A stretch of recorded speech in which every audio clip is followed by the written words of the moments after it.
Good evening, everyone, and welcome to the Wolf's Den.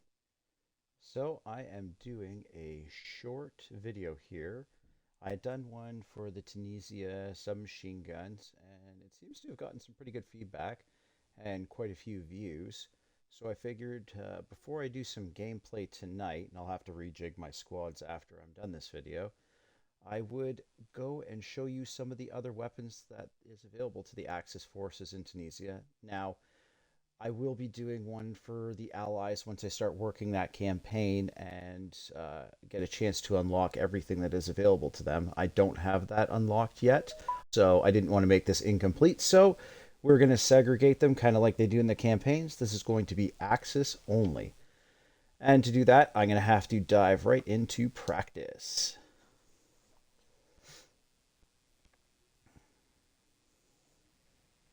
I was going to say, practice took that long to load. There's no characters left. All right, so let's get to the... oh, almost got stuck in a box. That would have been hilarious. That would have been a bug report followed right after I closed this review. So, first gun up is, of course, your standard issue M41. This is the rifle that you get right at the beginning. You can't actually purchase, quote-unquote, this rifle. It's issued to every soldier you get through the, I was about to say the academy, but that's gone. Through logistics, minus tankers. Tankers come with nothing. But any soldier that you get, no matter what, generally speaking, they will be equipped with this rifle. So this is your basic issue bolt action. It's actually, to be completely honest, I have a couple of troopers who still use this. They're maxed out. I've got them max stars. The sight picture is decent. The focus is nice. There's really nothing wrong with it per se. It does have a little bit of a slower action on the bolt. It does go nicely back to neutral, though, when you're shooting, which I enjoy. I love it when a gun's like that, where when you're dealing with automatic weapons, they don't usually float back to neutral. And like most of the Italian rifles you'll run into, with the weird exception of the Mannlicher 1895 in Normandy, this is fed end block clips. So end block clips is basically all the bullets put in this cool little clip that gets jammed in. M1 Garands, very much the same way, which allows you to do some kind of neat things. Other guns, other rifles that you have in this game, to top them up, your soldier will have to feed them individual bullets. But if you watch here, so we're shooting 2. So there's 4 left, but instead of feeding bullets, you just eject it, back in, good to go. Now, the only weird thing about that is it doesn't count the fact that I just basically threw away 4 bullets. It just re-adds them to my tally and allows me to use them later on. So that's the kind of strange part about the M-block clips.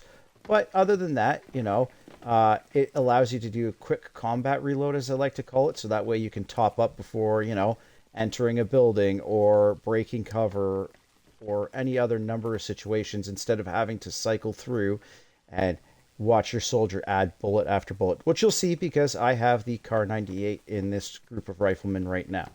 So your base level rifle, it's good. There's nothing special about it, but I am comfortable with using it. So I still have a couple of troopers with it because maxed out, it's still a decent gun. Hit power is a little bit on the lower side, so when you start stretching to 100 meters, it is not necessarily going to take them out in one hit. But anything in the close proximity, if you get a good solid center mass shot, that target's going down. And like all other Italian rifles as well, and oh man, I wish the other Axis powers, the German Kar 98s, could equip it. But you get yourself a trusty bayonet, which, might not sound like much, but having a bayonet on every rifle has saved me a few times, That one little extra Hail Mary before I have to reload to stab someone in a building helps. So, next gun up on the list this is one of the ones that you can actually get from the weapon orders. This is a Carcano 1891. Again, this is another good rifle. I love the sight picture on this. The focus is beautiful. It really helps your eyes, pinpoint that little centerpiece where you got a target. Reload is fine. Again, just like every other gun, end block clip and in. I find this one to be very accurate at range.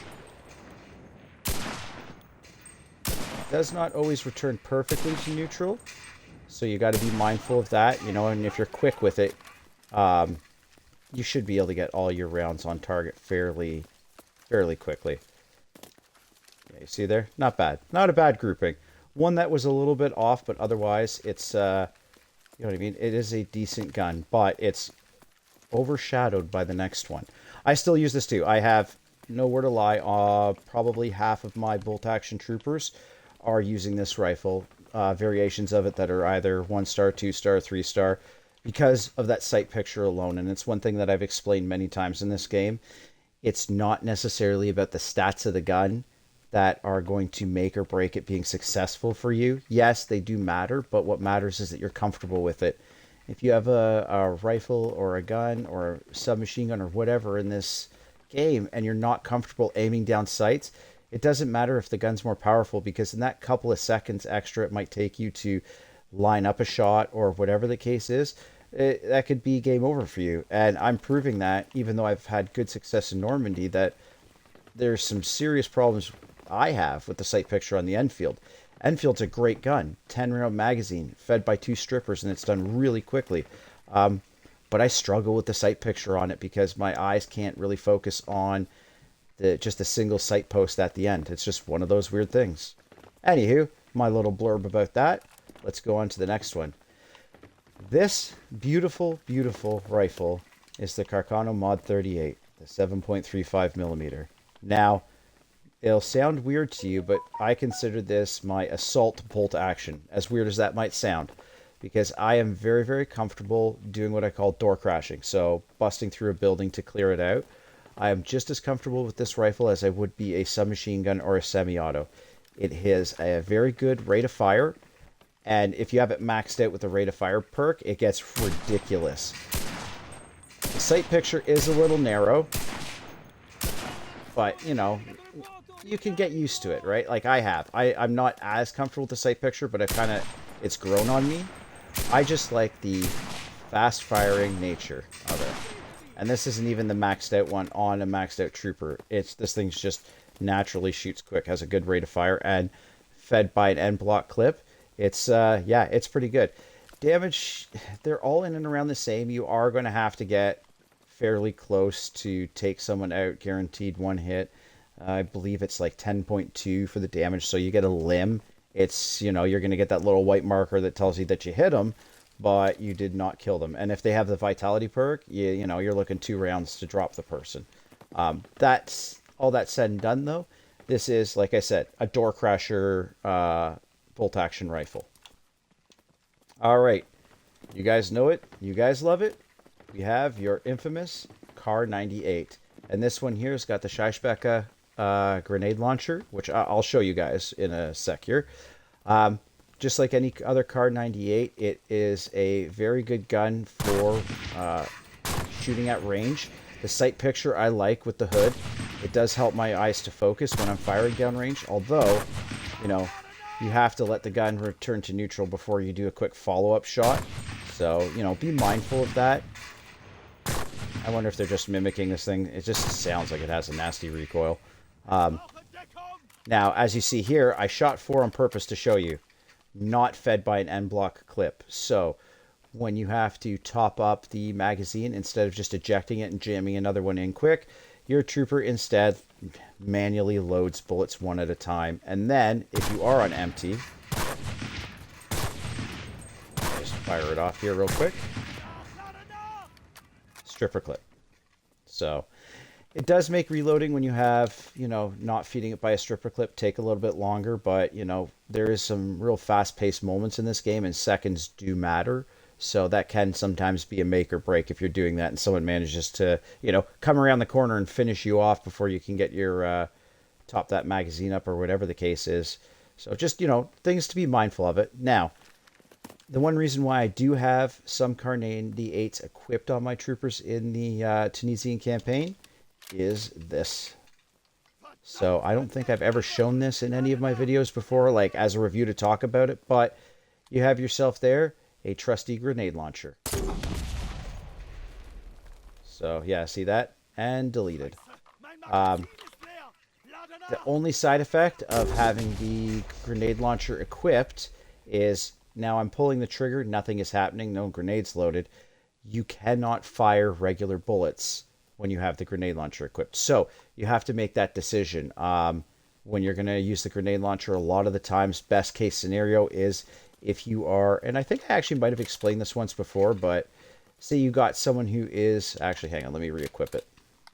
Say you got someone up in that tower, but they're kind of hiding on you, right? So the best way to handle that situation, you know, and you don't want to expose yourself as much, just huck a grenade in there, right? And, you know, you call it a day, and that trooper is, you know, 9 times out of 10 going to die, or at least get downed to a point where you can get up to them. So it's, you know, I do like having a couple of my select riflemen equipped with this because it does give me options. And one of the most important things in this game is to have tactical flexibility. You min-max your squads to do one thing really, really well. They'll do everything else poorly, and that can be exploited if, you know, you got a savvy enough player to realize it. All that said and done, yeah, it's the Kar 98. It is a reliable rifle. It's not the best. It's not the worst. Same thing. Damage at range, which when I say at range, I consider that 100 meters. I think is 10 point something. I don't have a table or a chart in front of me to really look at that. So again, you know, you need a direct body shot on a character in order to drop it, but it can reliably do that. It is very accurate. The dispersion's very good at range, so it's a gun that I'm sure if you know, have already used it, you enjoy it. If you enjoy bolt action rifles, or if it's the first time you're running around with it, hopefully you can get a feel for it, because I find its sights are some of the best. They're, you know, they really help me to focus on the targets that I want to engage. Okay, my little blurb on that one. Now we're getting into the semi-autos. This is just another one of those, you know, my favorite moments again, because this is fed again with M-block clips. This is the Mod 39. This is another one of my door crasher rifles. Now, the reload does take a little bit longer, so that is to be mindful, but if you've watched my gameplay, you'll notice a lot of the times, you know, if I'm coming around to clear something, I'll put it in, you know what I mean, and give myself a chance to reload. So the semi-auto is nice. It's fire as fast as you can pull that trigger, and away you go. Now, at range, don't rely on it to act like a sniper rifle. Bolt actions will 9 times out of 10 win that engagement. Sometimes I've been forced into those situations where I have no choice and I have to rely on this at range, but it is, you know, this one has good damage drop off. I think it's like 8 damage at the 100-meter mark, so for sure you're going to have to land 2 bullets unless you get a headshot to take out that character. So not as reliable and not as precision at range, but definitely in mid-range to short-range engagements.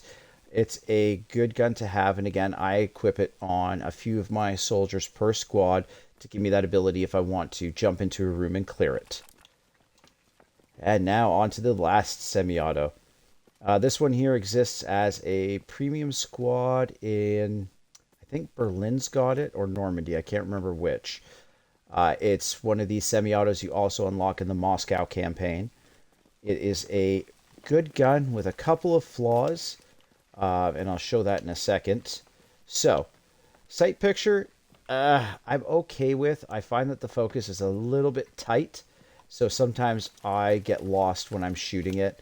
I just have those moments where in that snapshot engagement, I take that extra little bit of a half second to try and line it up.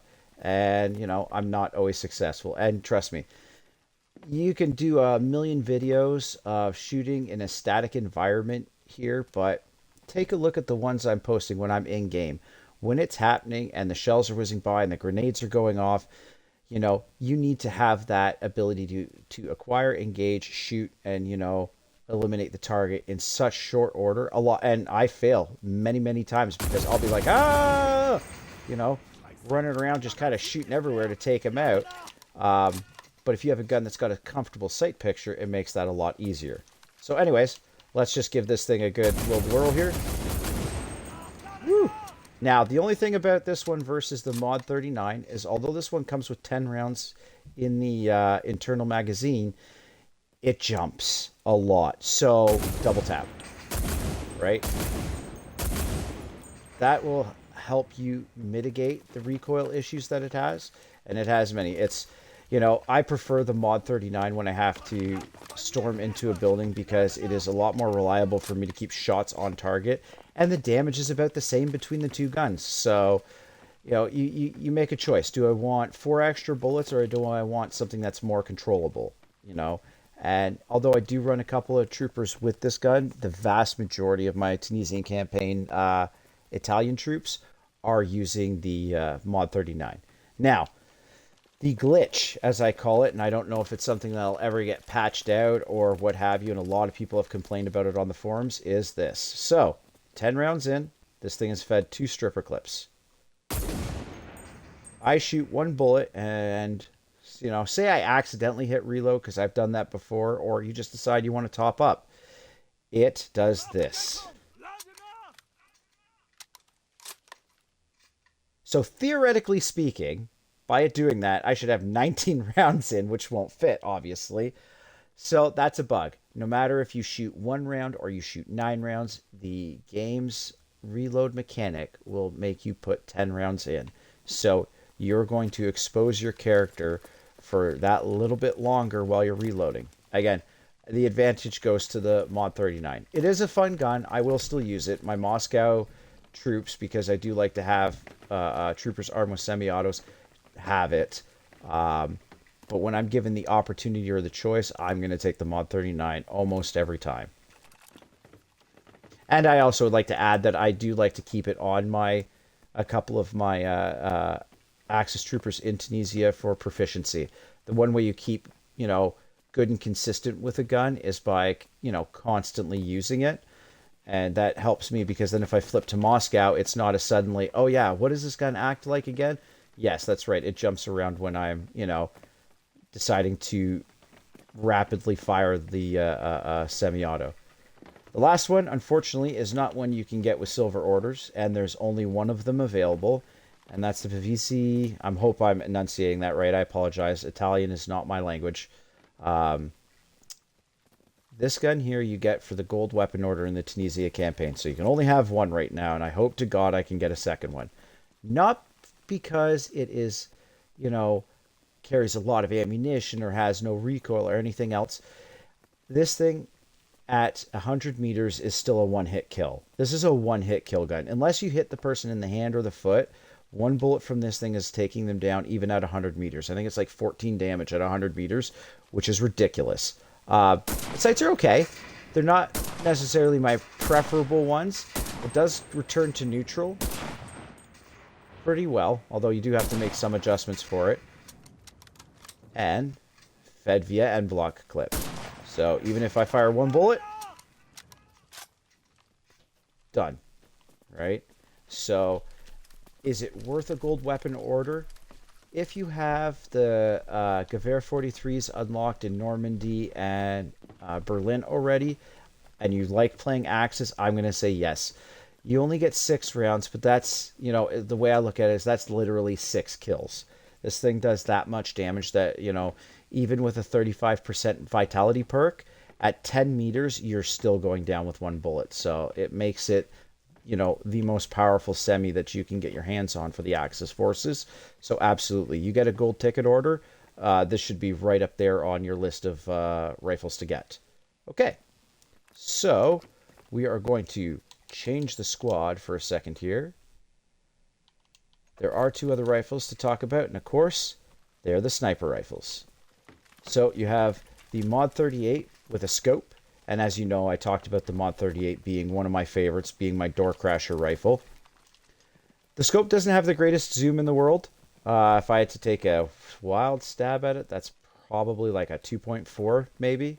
I'm guessing, I have no idea, but I would say probably 2.5 would be the max limit for it.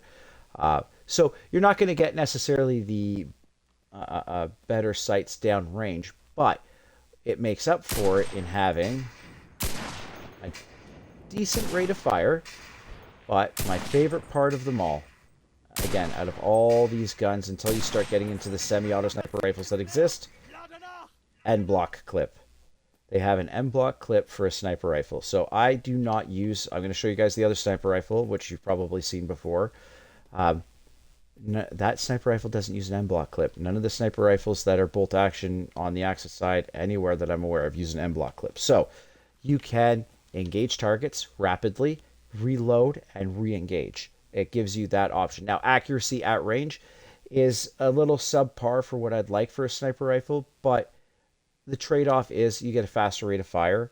So, even if you don't necessarily land every shot on that person as they're like crossing through that open plane, at least you can get more shots on them if you miss one or two. Whereas the other ones, the longer cycling of the bolt combined with the much slower reload means that, you have a chance of, if you're not the best shot like I am, of missing them completely. All right. Now here is where zoom comes into play. So the Kar 98 with the scope on it, I love it. It does hit good for range. You get amazing sights with it too. So you're talking a really good zoom here. The problem is, you take enough shots, you definitely have to duck yourself out of cover for a period of time, reload, and then reacquire targets as you come up. And in doing that, you know what I mean? You're missing opportunities to continually engage, which I think, personally speaking, that the Mod 38 is a better ability. All right, so anyways, just my little blurb on sniper rifles. You will not see me run them often. It's very rare I have a sniper squad. I am working on one for the Allied troopers in Normandy right now, just because I'm working through them, but you're not going to see me snipe. I suck at it. So there's, no point in lying about it. I'm not going to pretend to be the best sniper. I'm adequate when required, but I much prefer being in that mid to close range engagement. I find that I can still snapshot pretty well. Okay, light machine gunners. Again, just like the sniper rifles, there are only two options. One is a Czechoslovakian gun, which I believe I think it was the Bren was based off of this. There was a few guns actually based off of this, not just the Bren. Personally speaking, they're in and around the same. Bullet damage is the same. Reload time is the same. So it's really going to come down to comfort level with the sights. If you see here, this one is okay. I actually don't mind it, even though it has the magazine on the side, and that sometimes can be obstructive to your view. I like it. Now, the only thing is, as you can see, even with bursting, this thing has some insane vertical recoil. So you have to mitigate that by trying to fire at targets in just little bursts, because you'll see, and even flat down, see that? Vertical and to the right most of the time. Now, again, like I said, you need to have a gun that you're comfortable with. This one here, I prefer, out of the two that are available, I prefer its sight picture over this one. See that post there? Just kind of, it's so thick. And that kind of bothers me. If it was a little bit more tapered and narrow, I might be more comfortable with it. And this one here, again, just like the ZB-26, lots and lots of vertical recoil. So you can mitigate that. The great thing about machine guns is you can mount them onto windowsills and sandbags and everything else, and that helps stabilize them a little bit. And they do have bipods, so that helps. Let me just flip over here. And they do have bipods, so you can kind of, it's hard to see because of all that grass. They'll help stabilize them, at least a little bit. So neither light machine gun, to be completely honest, is a game breaker. There is no MG34 other than the one you can get on the motorcycle with the motorcycle squad, but you can't remove that from there. So that's the only time you're going to see an MG34 in this campaign. I don't, generally speaking, run with the light machine gun squads in Tunisia. I actually prefer to spend my time. They're okay, these guns, but I prefer to spend my time with squads that have either bolt-action rifles or semi-autos and submachine guns, because really there's two types of engagement that you're going to run into in the Tunisian campaign. A lot of long corridors and shooting up at people on balconies and rooftops, and a lot of dirty, quick, nasty infighting in buildings. The light machine gun can fill that role, but you're talking about me choosing this squad over choosing another 9-man squad that I can equip with weapons I'm a lot more comfortable with using and are a lot more practical for the type of engagements I get involved in on that campaign. And again, this is just, when I'm posting these reviews, just remember, this is just my opinion. This is how I feel about the guns. You need to find the ones that are going to work for you and use them to the best of your ability. But always remember, you don't want to go diversify your squad and have one trooper with every, with a different weapon on every one.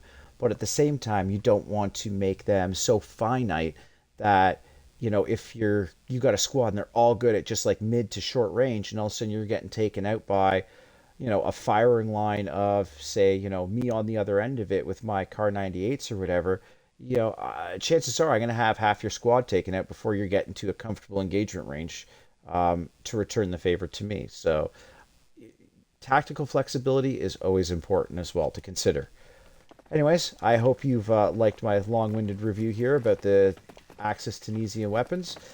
Feel free to stop by my Twitch and leave me a comment or suggestion if there's anything else you'd like to see. Other than that, I hope to see you guys on the battlefield.